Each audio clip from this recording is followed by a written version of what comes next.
হইলে পরে শুষ্ক গাছে পুষ্প প্রস্ফুটিত হয়।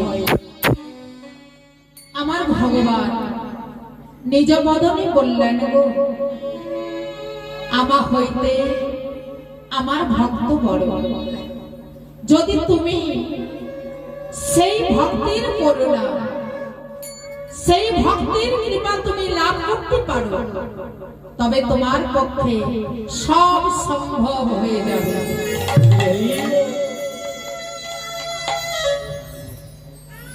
কারণ বাবা,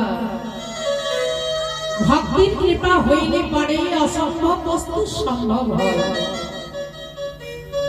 কারণ তার প্রমাণ অনুসারে একদিন রামকৃষ্ণ স্বামী বিবেকানন্দকে বলছে, শ্রী রামকৃষ্ণ স্বামী বিবেকানন্দকে বলছেন, বিলে দেখো ওই যে ঘাটে যে জাহাজটা বাঁধা আছে, ওই জাহাজটা চন্দননগর পৌঁছতে কত সময় নেবে? বিবেকানন্দ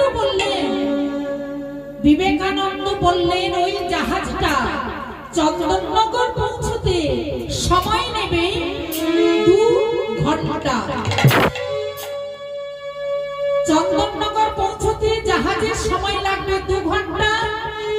এবার বলছে ঘাটে যে নৌকোটা বাঁধা আছে, ওই নৌকোটার কত সময় লাগবে? তখন বিবেকানন্দ বললেন, ওই নৌকোটার সময় লাগবে আরো 1 ঘন্টা বেশি। হরি বল হরি বল।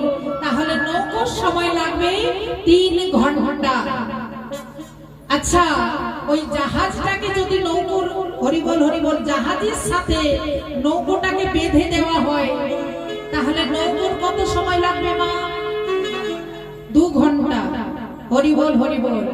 ঠিক তেমনই এভাবেই বোঝাতে চাইলেন, তুমি যদি ভক্তির কৃপা পেতে পারো, অনায়াসে তুমি গোবিন্দ কৃপা লাভ করবেই করবে।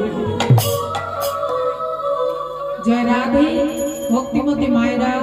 তাই এই হরিবাসরে ছোট বড় বিচার না করে সমস্ত শ্রোতাবৃন্দকে ভক্ত জ্ঞানে, গুরু জ্ঞানে এই হরিবাসর হতে সবার চরণে জানাই আমার অনন্ত কোটি কোটি ভূমিষ্ঠ প্রণাম।